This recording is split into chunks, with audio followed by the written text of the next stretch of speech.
이 시간에는 경전 속에 담긴 부처님 가르침을 배워보는 불교방송 경전공부 프로그램을 연이어 보내드립니다. 오늘은 포천 정변지사 용하스님의 찬집 배경경 강의 함께합니다. 교재는 비움과 소통에서 펴낸 용하스님 편역 찬집 배경경입니다.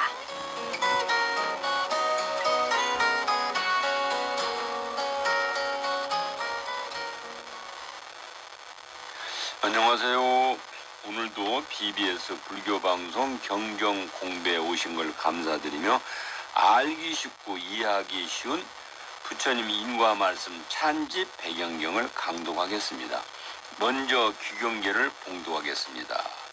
그 행위가 모든 세간에 이익을 주는 성자, 부사의한 힘을 지닌 최상의 도사에게 귀합니다. 그 행위에 부족하면서도 출가하여 무상의 깨달음을 얻은 성자가 공경하는 최상의 법에 귀합니다. 계율행위의 공덕을 갖추고 네 가지 과유이며 무상의 복종이 되는 성스러운 승가에 귀합니다. 이 세 가지 법에 귀함으로 복이 생기고 그 유력에 의하여 모든 장애는 끊어졌습니다. 지난 시간에 이어서 악창이 생긴 이유 이야기했죠. 제가 욕을 먹어도 참 오랫동안 살펴본 바로는 정말 어떤 짓을 해도 안 낫는 사람이 있고 고치지 못하는 수많은 불치병을 안고 살아가는 사람도 계시는데 그 사람들은 간절한 심정으로 이 같은 인과의 원리를 한 번쯤은 생각해 보시면 어떨까 이렇게 생각이 들죠. 세상이라는 것이 그냥 돌아가는 것 같지만 그 속에는 아주 치밀한 보이지 않는 인과의 법칙으로 작용하기 때문에 그것을 알아야 나에 대해서 그리고 세상에 대해서 제대로 안다고 할 수가 있는 거죠. 그래서 내가 현대의학으로 어떻게 할 수 없는 그런 원인 모를 질병을 가지고 있다고 생각하는 사람들은 어부의 개념을 한번 생각하시고 내가 전생에 누구에게 빚을 진 모양이구나 생각하면서 마음으로는 누구든지 모르지만 나 때문에 힘들어했던 그 대상자의 미안한 마음과 참여하는 마음을 가지고 그걸 그렇게 내게 온 병마를 받아들여야 마음이 조금이라도 편안하다고 생각하죠. 내가 감당하며 가야 할 삶의 목이구나. 그렇게 마음가짐이 필요하고 달라져야 합니다. 그럼에도 불구하고 이렇게 살아갈 수 있는 하루하루 주셔서 감사합니다. 나는 마음이야 또 합니다. 항상 그래서 내가 세상에 존재할 수 있는 게 감사할 때 모든 것이 마음이 편안한 거예요. 그래서 열방경이 계속 주장하잖아. 열방경 북전 열방경 23권 광명변조 거기 도광 보살품에 이 말하기를 만나기 어려운 게 있었다니까. 이 세상에 만나기 어려운 거. 첫 번째로 부처님이 세상에 나오시면 만나기 어렵고 두 번째 바른 진리법 듣기 어렵고 세 번째 두려워하는 마음 내기 어렵고 네 번째 바른 나라에 태어나기 어렵고 그다음 다섯 번째 사람 몸 얻기 어렵고 여섯 번째 모든 감각기관을 구축하기 어렵다고 이 이야기 해놨잖아요. 그게 부처님 말씀은 그러니까 부처님께서 하도 이 중생들은 못 알아들으니까 꼭 비유 들어서 이건 이렇게 저건 이렇게 그냥 쉽게 얘기한 거야. 그럼 너는 이런 일을 하면 안 돼. 이런 일 했던 너도 전생에 그런 게 했기 때문에 오늘날 고통을 받는 거야. 계속 가르치시는 거야. 그래서 여기 보면은 네 번째 바른 나라에 태어나기 어렵다는 건 요새 보면은 우리나라는 얼마나 살기 좋아. 그다음에 중국도 얼마나 살기 좋아. 그다음에 우리가 아프리카도 어려운데도 그런 데 태어난 사람도 있다고. 그럼 우리나라 같은 태어난 걸 굉장히 감사해야지. 어떤 사람은 우리나라 뭐 차가 빨리 온다고 빨리 안 온다고 막 승리를 부르는 거 있지만 우리나라 같은 교통전제가 어디가 있어요. 버스, 기차, 택시, 자가용 우리가 가끔 보면은 그 가방을 끌고 다니지만은 그 끌고 다니는 가방은 중국 같은 데 굉장히 필요해. 왜? 기차를 타려면 그 기차 타는 데가 상당히 멀어요. 그때는 짐을 질고 가면 그걸 끌고 가는 게 더 편해요. 그런데 우리나라 같은 데는 그런 거 끌고 가지 않고 그냥 조금만 들어가도 돼. 그와 똑같이 우리나라나 일본이나 중국이나 그래도 미국 그런 데는 다 살기가 좋은 나라입니다. 그 다음에 사람 못 먹게 우리가 그 전 시간에도 얘기했지만 사람 몸 받기가 얼마나 어려운데 그럼 이 몸을 받았으면 우리가 항상 감사해야 되고 우리 몸을 잘 간수해야 되고 이걸 우리가 알아야 한다는 걸 열방에서 계속 말씀했잖아요. 그래서 내가 전생에 무슨 죄를 졌걸래 이런 병을 얻어서 살아야 되는가 하고 원망심을 가지지 말고 늘 감사하는 마음과 미안한 마음 그리고 무엇보다 마음의 평정을 잃지 않으려는 그 마음 자세를 가져야 됩니다. 그게 굉장히 중요해요. 그게 마음에서 의해서 일어나는 병은 마음에 의해서 풀어야 돼. 또 마음가짐에 따라 업이 많이 상쇄된다고 봐요. 자기 마음가짐을 어떻게 갖는가 따라서 아무리 뭐라 부처님 경전 많이 읽고 해봐도 뭐에 마음을 편안하게 가져야 되지. 6.25 경전에도 그런 말 있잖아. 우리나라에 살면서 나물국을 끓여 먹으면 어때? 그냥 보리죽을 끓여 먹어도 그래도 아침에 나는 편안하니 마음 좋아. 그게 편안한 마음이라. 우리도 똑같은 거야. 절이 크면 어떻고 작으면 어때? 자기가 와도 공부하고 부처님은 예불 하고 신도님을 오셔가지고 기도하고 그 다음에 상담도 하고 법회도 그런 마음이 되지 무슨 뭐 대골 같은 집이 이야 좋고 대골같이 집이 아니야 안 좋고 그렇지는 않아. 현실에 적합하니 맞는 거에 감사하면 돼. 감사. 그것이 바로 마음 편안함이라고 합니다. 요새 가끔 잘 나오대 마음 편안. 마음 편안하면 별것 무슨 명상을 하네 참선하네 다 좋은 그것도 결론은 마음 편안함이다. 마음 편안. 염불을 하면 어때? 염불에서 마음 편안함 가지면 되는 거야. 그것이 제일 중요한 거야. 그리고 타인에게 복덕을 많이 베푸는 방법 또한 선업을 증장하는 지름길입니다. 좋은 마음으로 모든 것을 임해야 한다면 해결할 실마리가 반드시 보일 겁니다. 좋은 마음으로 이걸 해야 되겠다라고 그건 바로 해결할 실마리가 보입니다. 병이 나는 것은 아주 복합적으로 오는 겁니다. 병에서 삶의 상당한 비밀이 숨겨져 있습니다. 그래서 이 비밀을 알고 하나하나 제대로 대처할 수 있다면 건강한 몸으로 삶을 살 수 있다고 항상 부처님이 말씀하시는 겁니다. 그래서 우리가 보면은 그 행동 우리 제가 책에도 가끔 내지만 우리는 9가지를 잘못하면 빨리 죽는다고 했잖아요. 그건 뭐냐? 요새 같은 데도 우리가 보면은 음식도 제대로 먹으면 돼. 의사 선생님 말씀 잘 하시대요. 꼭 점심, 아침, 저녁 정확히 먹고. 그런데 무슨 또 밤에 잘 나가는데 무슨 밤에 잘 때는 속이 비어야 되거든. 그런데 거기다가 다른 음식을 먹고 그러니까 자꾸 독이 쌓이는 거라. 약주도 물론 한두 잔 먹는 건 굉장히 좋아요. 또 사람들이 일하고 모여가지고 소주 한 잔 먹으면 얼마나 좋으면 좋죠. 그렇지만은 그걸 무슨 이 약이라고 그냥 하루 저녁에 10병, 20병 결국은 자기 몸의 생명이 길다 하더라도 행동이 잘못되면 생명을 단축하는 겁니다. 그건 부처님 열방에도 계속 얘기한 거예요. 그 다음에 세 번째로 살생을 좋아하다가 악창으로 죽은 사람 있잖아. 총기 악창 걸려 죽은 사람. 또 그 하나만 더 해드릴게요. 중국 청나라 때 소흥 지방에 유세라는 사람이 이름이 유세, 성은 유씨고 이름이 세라. 유세라고 하는 무의도식하는 건달이 하나 있어. 건달. 그러니까 일도 안 하고 그냥 이 집 가서 얻어먹고 저 집 가서 그런 건달이 하나 있었어요. 그 사람은 또 건달면 총을 잘 쏘아.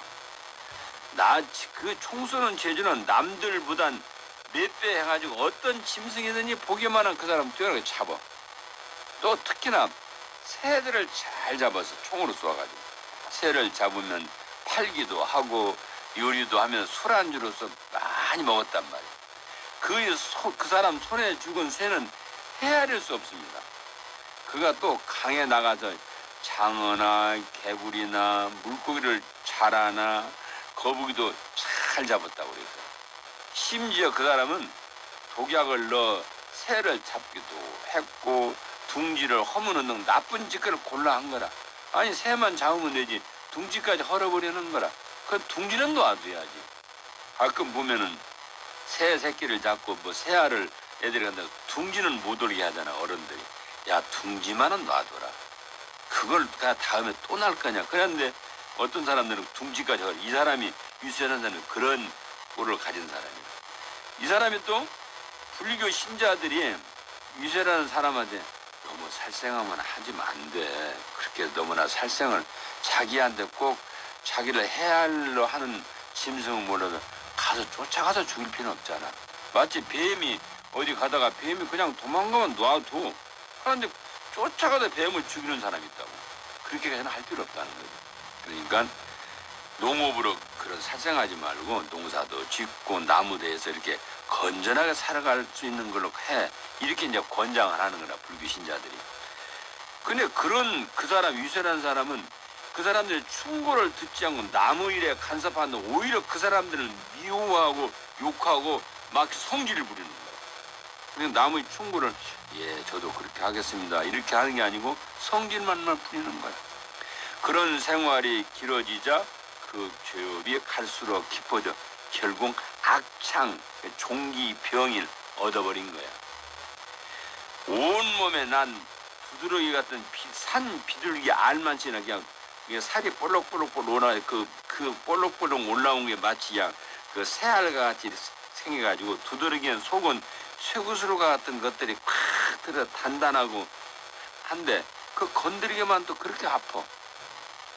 몸에는 열이 다 타서 나온 거 드디어 온몸에 그 열이 나가지고 그 종기가 이제 두드러기가 터지는 거라. 그 자리에 누워 아픔을 견디지 못해 비명을 지르고 있는 거라. 며칠이 지나자 그 고통 속에 그 사람은 유세란 사람 죽어버리는 거야. 그가 죽자 수많은 아니 보이지도 않는 수많은 개구리나 자라나 거북이나 새들이 그냥 어디서 보이지 않게 수없이 날라와가지고 그 죽은 사람이 살을 뜯어먹는 거라. 그래서 그의 천은 그가 자기 마누라는 원한의 보복이라고 생각하고 이 새들을 어찌하지 못했다. 그러니까 자기 마누라가 보니까 아이고 찰색을 많이 하는 결국에는 새나 이 거북이나 자라가 뜯으면 그게 우리가 한두 마리는 괜찮아도 만약에 사람이 죽었을 때 그 많은 것들을 와 뜯어먹는다는 게 얼마나 그것만 봐도 우리가 무섭다고 징그럽고 그와 똑같이 자기가 그런 죄를 지었기 때문에 그런 걸 당한다고 알 수가 있죠. 그러니까 우리는 항상 모든 것은 그 연꽃에서 태어난 사람 악창으로 태어난다 남한테 그렇게 나쁘게 하면 안 된다는 거. 남한테 항상 공덕을 지어야 된다는 거. 말에도 공덕을 지라는 걸 얘기한 거죠. 그 다음에 다시 찬지 배경경 책으로 107페이지입니다. 107페이지 제목은 어린 아이가 꽃을 뿌려 부처님께 공양한 인연. 어린 아이가 꽃을 뿌려 부처님께 공양한 인연입니다. 원문 찬지 배경경 원문 강조하겠습니다. 부처님께서는 사위구 기수급고도원에 계셨다. 그때 여러 비구들과 함께 옷을 입으시고 바루를 가지고 성에 들어가 걸식하다가 어느 거리를 이렇게 이르렀다. 그런데 한 부인이 어린아이를 안고 거리 복판에 땅바닥에 앉아 있었는데 저 어린아이가 멀리 부처님을 바라보고 곧 한이심을 내 어머니에게 꽃을 구해달라고 졸랐다. 어머니가 곧 꽃을 사주자 어린아이는 꽃을 가지고 부처님 처소에 나가 그 꽃을 부처님 머리 위에 뿌렸다. 그러자 꽃이 곧 허공에서 꽃 일산으로 변하여 부처님을 따라다니기도 하고 멈추기도 하며 저 어린아이가 이것을 보고 기뻐하며 큰 서원을 냈다. 원하옵건된 이 꽃을 공양한 선근 공덕으로 말미암아 미래세의 저로 하여금 정각을 이루고 오늘날의 부처님처럼 중생을 널리 제도할 수 있게 해 주시옵소서. 그때 세존께서 어린아이가 이같이 발언하는 걸 보고 빙그레 웃으시자 5 빛깔의 광명이 그 입으로부터 나와 세 겹으로 부처님을 둘러싼 뒤에 도로 부처님 정수리로 들어갔다. 이때 아란이 부처님 앞에 나가 아뢰었다. 열애께서는 존중하시오. 함불로 웃으시지 않으시거늘 이제 빙글에 웃으시면 무슨 까닭입니까? 원하옵건된 세존께서 부연 설명을 해 주십시오. 그래 부처님께서 아란에게 말씀하셨다.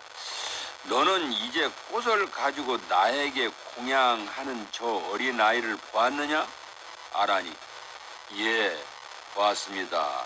이렇게 이야기한단 말이에요. 이 아이는 꽃을 가지고 나에게 공양했기 때문에 미래 세에 나쁜 갈래에 떨어지지 않고 항상 천상이나 인간의 쾌락을 받을 것이며 또 삼아승 기겁을 지나 성불할 땐 화성이라는 명호로 한량없는 중생을 제도하게 될 것이다. 이러한 까닭으로 웃었느니라. 여러 비구들이 부처님이 이러한 말씀을 듣고 모두 기뻐하면서 받들어 행하였다. 설화 있는 이야기도 하나 해드릴게요. 불자들이 제일 좋아하는 꽃하면 연꽃이죠. 연꽃이라고 하죠. 사실상 연꽃은 무척 아름답죠. 보면 다른 묻꽃들보다. 이 세상 꽃에 수천 가지 종류가 있죠. 그 꽃을 보는 사람은 저마다 꽃이 참 아름답다고 합니다.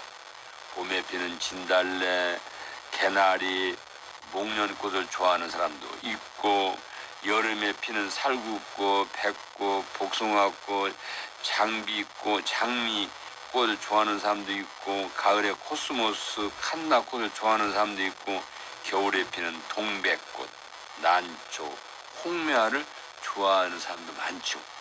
그중에 우리 불자가 아니라도 뭐라 해도 연꽃을 최고로 좋아합니다. 꽃 중에 꽃, 항상 그 연꽃을 사랑하고 닮아가려고 합니다. 아마 꽃 중에는 연꽃만치 우아한 꽃도 아마 없을 겁니다. 연꽃은 참 묘하고 묘한 꽃이죠. 더러운 진흙탕 속에서 피지만 언제나 깨끗하고 우아한 자태를 지니고 사람들이 마음을 맑게 해주는 신비의 꽃이죠. 실질적으로. 뿐만 아니라 연꽃에는 물방울이 물들지 않아요. 또 더러운데 자라면서 맑고 향기로운 꽃을 피우는 연꽃은 물을 먹고 물속에 물이 그 몸에 묻지 않아. 중국에서는 꽃 가운데 군자라고 그래요. 군자. 연꽃을 군자의 기상이라고 그래요. 부처님께서 청정하고 지혜소는 사람을 곧잘 연꽃에 비유했습니다. 참 연꽃. 또 신라 원효 스님은 꽃이 피면서 열매가 함께 열리는 특성을 통해 연꽃은 방편과 진실이 공존하고 인과 연이 동시에 이루어지는 묘한 이치의 꽃이라고 설명하신 바가 있습니다. 이처럼 불교에서는 연꽃의 특성을 통해 많은 가르침을 주고 있습니다. 우리는 연꽃을 부처님께 올리면서 항상 부처님께 감사 인연을 드립니다. 오늘 여기까지 하고 다음 시간에 뵙겠습니다. 감사합니다.